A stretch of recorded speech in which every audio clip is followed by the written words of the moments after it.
Spend my money on a bobtail nag, doo-dah, doo-dah. Make my money on a cocktail nag, doo-dah-day. Gonna run all night, gonna run all day. Bet my money on a bobtail nag, somebody bet on me. Gonna run all night, gonna run all day. Bet my money on a bobtail nag, somebody bet on me. I'm John Weekly, play the banjo, guitar, and mandolin. I'm Marcia Schaefer, and I'm on the ukulele. I'm Becky Millinger. I play guitar and banjo, but not today. Let's give a big hand for the Presbyterian String Band.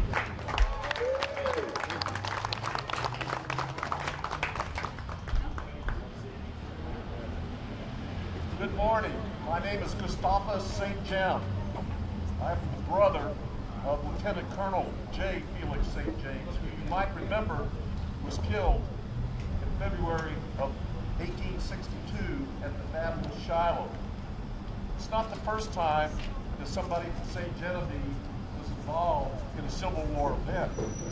Shortly after the firing on Fort Sumter, in August of 1861, about 200 federal troops from Cape Girardeau came up here and took all the money out of our bank for safekeeping.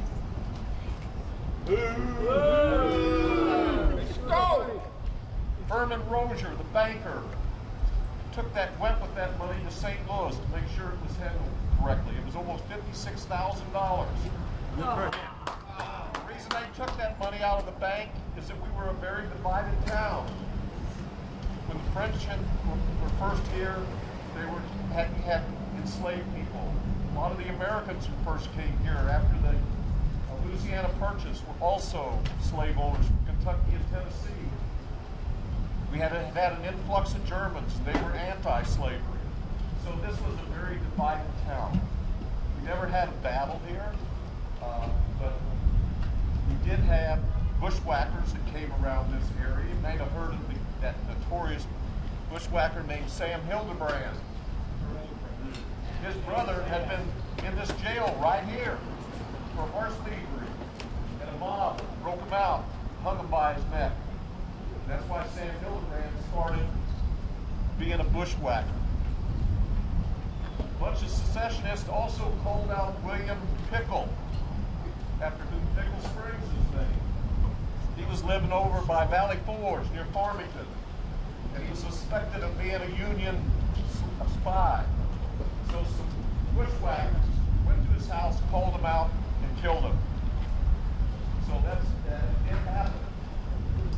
So, as I said, I am Gustavus St. Jem, with an old French family name, and in the middle of the Civil War, I was named Provost Marshal of St. Genevieve County. That meant I was the law. You have to obey me, and you have to respect me. I see you grinning there, sir. Show a little more respect.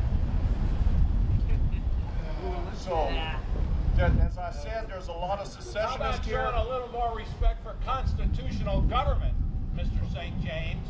I am a constitutionalist, and we are the federal government, respecting the federal government, and you should trampling on the rights of the local government and people.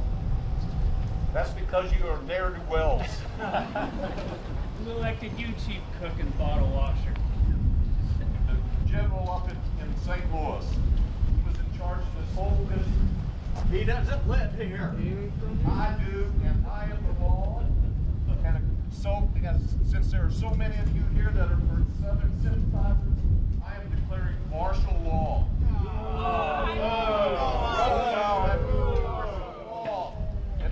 It's the rule of the land. And if you don't agree with me, you can get sent to Gratiot Prison in St. Louis, or post a bond of $1,000. Who's got $1,000? They took all the money. Vote for the union, sir. Last time I was in St. Louis, I got COVID. I'm not going back there. I think it was cholera, sir. You didn't remember cholera. Troops coming down the street.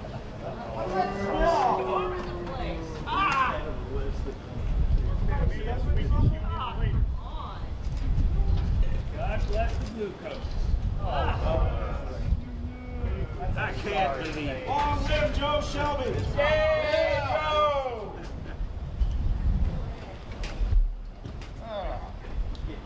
Hello, sir. I'm Gonzalez St. Jim. Thank you. What can I do for you?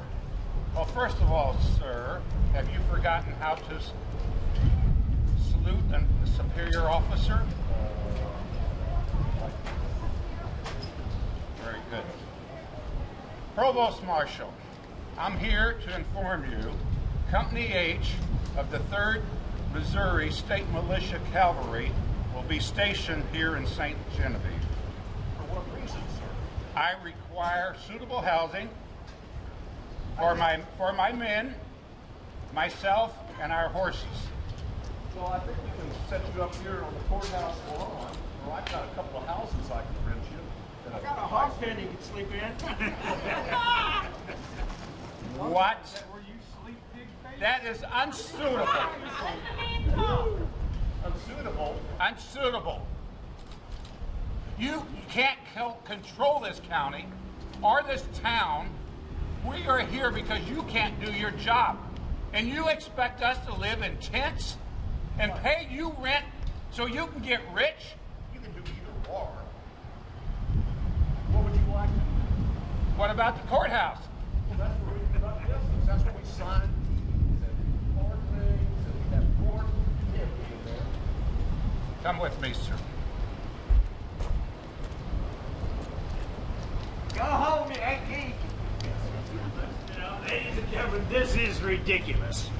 Amen, brother. You're with the press. They'll be coming for you. We'll see about that, sir. We'll just see about that.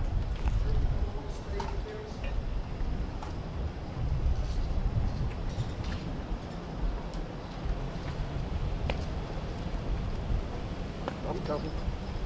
See what he has to say. Provost Marshal, we are going to use your courtrooms for our barracks, and the horses will be picketed next door. That's what you have to do. That's what you're going to have to do. I require feed for the horses and food for the men. As Provost Marshal, you will supply these items. I will. They like liver dumplings. Yeah. Whatever is palatable for the men, sir. Okay, we'll do it. I can get some guys to get some beef in here, some corn. This is utterly ridiculous. First you come here in 1861, confiscate all the money out of the bank. Now you're back to take over our courthouse. Yeah. Who is making this commotion? Why, that's Mr. Harrison. We don't need you or your Yankee friends here telling us, taking over our courthouse, or telling us how to live. I tell you what I will do. I'll use the newspaper. Yes, sir. That's what we'll do. I'll use the plain dealer. And we'll see just how to run you right out of town. See, we'll see how well you get along and can conduct your duties from long distance away. Mr. Harris, as of this moment, the rebel sympathizing plain dealer is out of business. As well as your position as editor. You can't take that away like you took away the newspaper. If at any time you try to start a newspaper, as long as this current unpleasantness exists, you will immediately be arrested, put in irons, and transported to the nearest federal prison.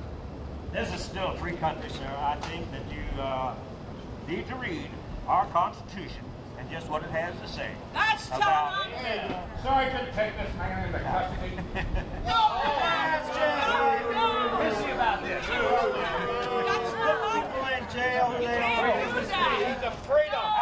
The end of freedom. That would just... No, sir, I don't rate that. We'll see about this. Break him out. People of St. Genevieve, this town is under martial law. You just want more whiskey. And I am the law. Whoa. If any of you have any thoughts of aiding and abetting the rebels or the bushwhacking guerrillas,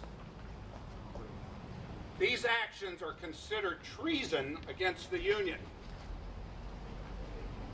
and your souls will be tried. The Union is treason. How about treason against our elected government? Yeah. Claiborne Fox Jackson, the governor, said that you guys aren't even legal. We killed him the other day, sir. No, he's still alive till 62, buddy. We will deal with the rebel sympathizers in a minute here. No, you won't. It's also come to my attention, and this involves you, Provost Marshal. It also come to my attention that there has been abuse in the conduct and powers of the soldiers of the St. Genevieve militia. Certain members of this community that sell alcohol are giving the soldiers free drinks.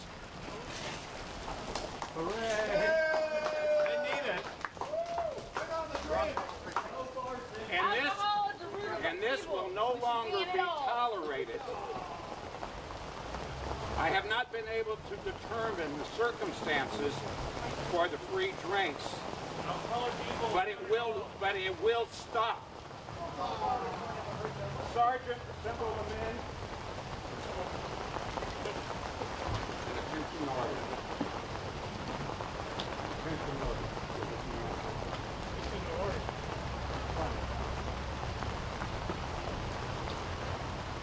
Special Order 13. There have been complaints made to this office of conduct disgraceful to a soldier of men belonging to the St. Genevieve County Militia. It is hereby ordered that all members of said company will from this date remain in their camp unless furnished with a pass by the officer appointed over them. Any members of said company found in town lounging around saloons or other public places without a pass will be arrested by the patrol guard and severely punished for disobedience of orders. There will be a roll call 3 times a day when it's ordered that all members will be present unless on duty or excused by the officer commanding. All absentees will be reported and punished accordingly. In accordance with orders, the enlisted men of said company in my charges are hereby turned over to Captain Good Company B Infantry Volunteer Commander, who will provide for said company and designate the hours for roll call and drill and such other duties as may be deemed necessary until the officers appointed to command said company are duly commissioned. No soldier will be allowed to purchase spirits or various liquors without first obtaining a permit from the commanding officer. And permits for such purchase will only be granted in case of sickness. Special Order 14.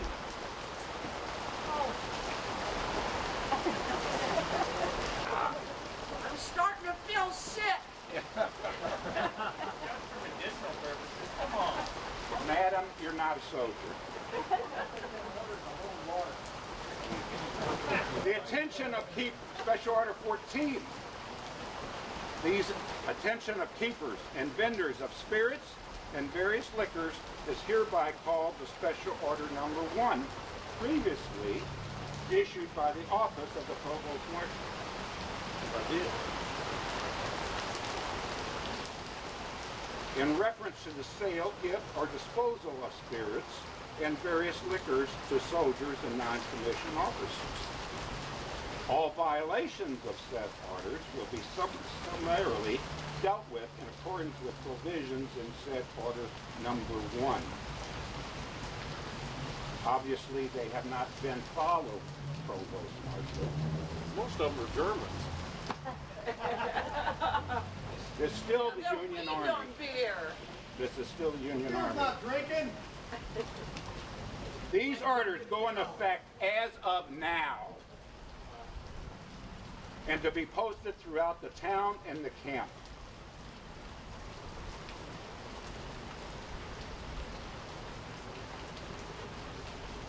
I'm hearing commotion in the building. What is that? I don't know, sir. Why don't you send one of the men in to check that out? Sergeant, take some men and investigate.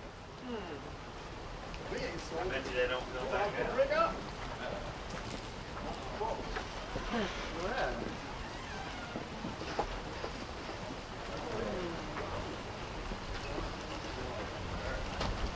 What are you doing, Lord? I was drinking with Mr. Furman Rozier. Yeah, well, You nothing but a drunk. hey, man, it's way out here. Sergeant? You people stay back. Sergeant, bring me here. Who the hell do you think he is? This town's a lot better before you showed up. I tell you that. Yeah. Soldier!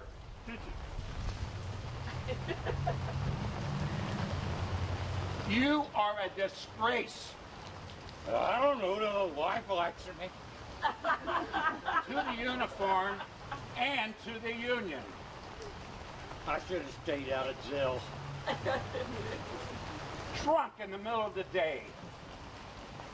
Hey, I have free beer in there. What do you have to say for yourself? Mr. Morceau is a good man. He gave me a lot of...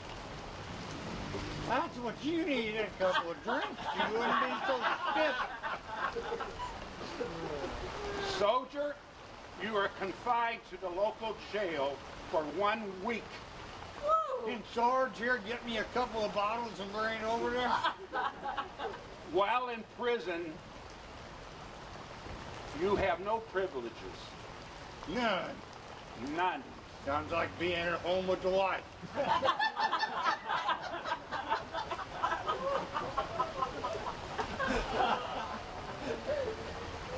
You would shoot him, sir. That's not necessary. In a week, I will deal with him at that time. No. And this is an example of what I was referring to. Hallelujah. This type of conduct will no longer be tolerated. Any violations will be dealt with harshly. Get him out of my sight. German boys drink beer like milk.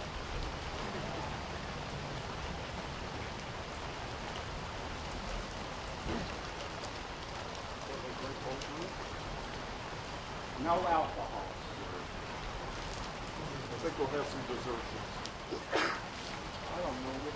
As Provost Marshal, you will follow the rules and regulations of the United States Army, and I expect you to enforce them. I will. You'll have to correct you. Sir. This type of conduct is no longer tolerated. It won't be. And violations will be dealt with harshly. Including me? You are part of the Union Army and under the orders. I will obey you, sir. And be sure that all soldiers of the St. Genevieve militia understand these orders. We will meet at the Mulford Tavern, and I will give them those orders. I will expect compliance with the orders. It will be complied with. They will be. Thank you.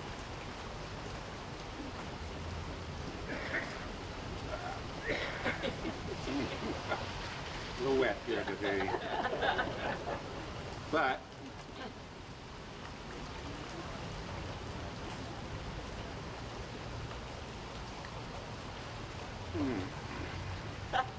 but how many Southern sympathizers are there in town, sir? I think there's a couple. A lot more than that, sir. Are you one of them, mister? I believe in freedom. Sergeant, take that man into custody. Go ahead and have a drink.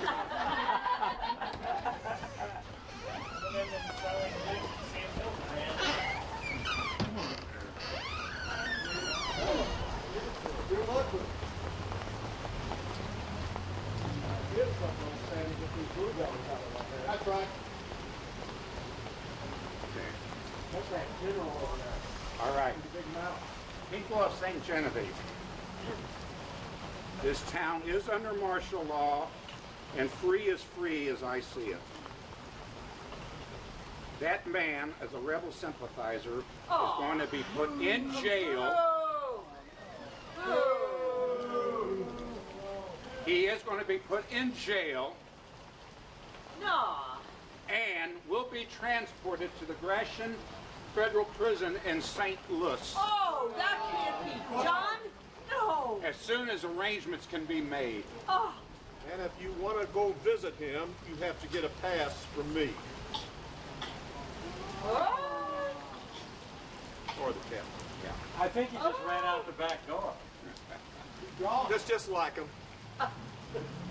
We will deal with him later. And I hope the soldiers have good shooting abilities. Ooh. They are dead eyes. You train them so. People of St. Genevieve, you all have been witnesses to what has transpired and how we will deal with rebel sympathizers. There are other members of this community who are watching, and we're watching and we will be watching their daily business. Who might they be, sir? Watching, you might learn something. As of now, these individuals are given fair warning. Anthony LaGrave, Hiram Blackledge, He's a lawyer. all the more reason. We can agree on that.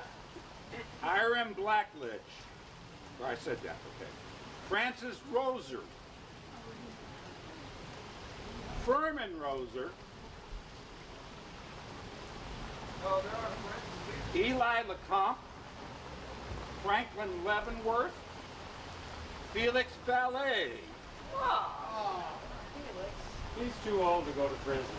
C.C. Roser, D.C. Little,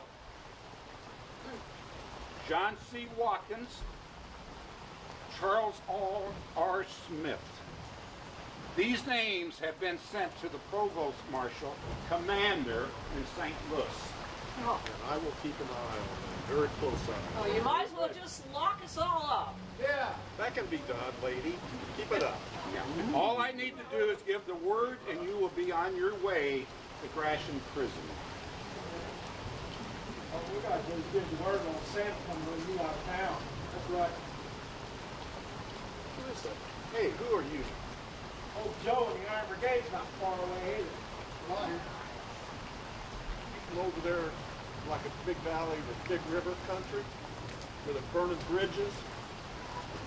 Why don't you step forward, sir? Sergeant, put this man under arrest. Come into our town and make trouble. This is what's going to happen to you. See what the Union government does? If you don't agree with them, they put you in jail. That's right. Sounds kind of familiar. Yeah. We are people of St. Genevieve. This town is under martial law. There are too many Southern sympathizers in this county and in this town. Martial law will continue until the conflict is over and the Union is preserved. Go about your daily business, but be aware of treasonous actions against the Union Army. I expect you to report them to me and the Provost Marshal. Keep your hands off of our money, our women, and our courthouse. That's right. Yeah. We just want to be left alone. That's all. These, as ordered by the Union Army, these orders will be enforced. Where's your pass to take over our town? Yeah. Provost Marshal, do you have anything to say? Sir, bring your troops here. We will put them in the courthouse. We will put your horses next door. We will provide you feed for yourself, your men, and your horses. Oh, come on. They arrive in 3 Who sent days. you on? I have 60 men under my command, along with horses. And we will enforce these orders. We will enforce militia. We'll shut down The town. martial law, we will require you to comply with the rules of martial law. It will be done, sir. Hey, I'm a blacksmith in this town. Do you have anything further to say? No, sir, just that we'll be ready for you when you show up. Thank you. All right, people of St. Genevieve, go about and do your daily business. So they did occupy the courthouse. They had damage to the courthouse. And after the war, the county commissioner, or they were called the presiding judges then, applied to Congress for remuneration for the damages.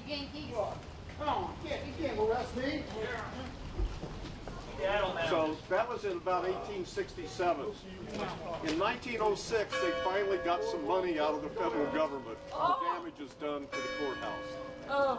They had asked for $3,000, but they only got $1,200.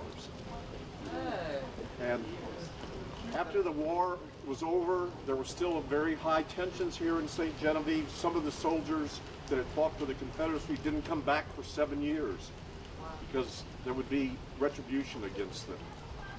So again, we were a very divided town. We finally got through martial law. We did send a number of people to graduate prison. We required a number of people to have $1,000 bonds. And you did have to get a pass to cross the lines or go to St. Louis. So thank you for coming out on this wonderful, sunny, warm St. Genevieve. Thanks for the Presbyterian Spring Band. Thank you everyone for your attendance today. I hope you enjoyed the little vignette and give you a little more insight to some of the things that occurred in this town. And yes, this was Missouri in general was split with their loyalties, trying to decide which political aspect you want to support. And I have to say, the French did kind of more side to the southern tendencies. My great-grandfather from French Village, he did join us. He sided with the Union. So we have a list of over 800 Union soldiers that were from St. Genevieve County. And we have a shorter list of Confederates, but we did have it out, but the rain, we may bring it out a little bit later. Stick around, ask questions. We'll talk about the life of a Civil War soldier. We did have the 78th Enrolled Missouri Militia here. My great-great-grandfather was in that. they never really went out of St. Genevieve County. There was various organizations, the Enrolled Missouri Militia, the Missouri Militia, and then there were federal troops. A lot of federal troops came through here from Fort Davidson, which is over by Iron Mountain. And they would come over the Plank Road, and we have a diary where the soldiers talking about walking along the Plank Road. And they would get on steamboats here, and they would go south to like Vicksburg or Natchez, or even to go to places like Shiloh and Chickamauga and those sort of places. So we did have regular people that fought for the Union forces. Now that we were at Vicksburg, and one of my great uncles is buried there.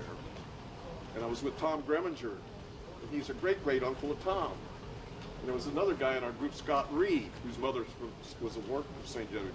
It was his great uncle. So we're all sitting there, and we're all related to this guy that was killed at the Battle of Vicksburg. And this sponsoring, I don't know if you covered that, but the lieutenant, we are all members of the Sons of Union Veterans of the Civil War. The Lieutenant Felix St. James. Yeah, he changed his name from St. Jem to James, so he was a little more political. He was a lawyer. He was our mayor at one time. He married the daughter of Ichabod Sargent, who was a slave owner. St. James' father was a slave owner. And I've been able to trace a descendant of his, who's now a member of our camp. He lives in Cummington, Louisiana. And so he's descended from J. Felix St. James, and he's also descended from on his other side from a guy that fought in the Crescent Brigade at the Battle of Shiloh. So he's did both. So you can be a member of our camp if you are a descendant of a Union Civil War soldier, or you can just be an associate if you'd like to do things like what we do. We spend a lot of time with teaching kids. We do programs at schools. We did one earlier this year at the Military Museum in Perryville. We had 5th grade classes come over, and we explained a lot about the Civil War, because that's about the time period they're studying at the school. And Lieutenant Colonel Felix James, he was killed at the Battle of Shiloh, and his body was brought back here to St. Genevieve, and he's buried up in the Memorial Cemetery. One of the things we do is we honor, each year we have an honor guard, either the anniversary of his death or when he was buried. We also do a thing on Decoration Day. You know, we all celebrate Memorial Day. It's always on a Monday now, but it originally started by the Grand Army of the Republic, a veterans organization formed in 1866, and was actually a general, John A. Logan from Murfreesboro, who was the president of that, or the commander of the Grand Army of the Republic. And he said, every May 30th shall be set aside where we strew flowers on the grave of our departed companions. And so even though Memorial Day may be on a Monday, when May 30th comes around, we're in the cemetery. And we go to various cemeteries here in town where Civil War soldiers are buried. Other things we do, we have located Civil War soldiers where there are no tombstones for them, but we know where they're buried, and so we've ordered tombstones and put them in. We've worked with families to do that. We had the ceremony last year for the last remaining Civil War soldier in St. Genevieve County, and he died in 1936. His name was John Duvall, and his grandson came to the ceremony with the flag that draped his grandfather's coffin. That was very moving, especially with taps being played when we had that ceremony. So it's a way to not only remember the Civil War and what it caused, the notion it caused, but also to help children kind of understand that it's a part of our history. So thank you for coming today, and talk to the people and learn a little bit more about our stuff.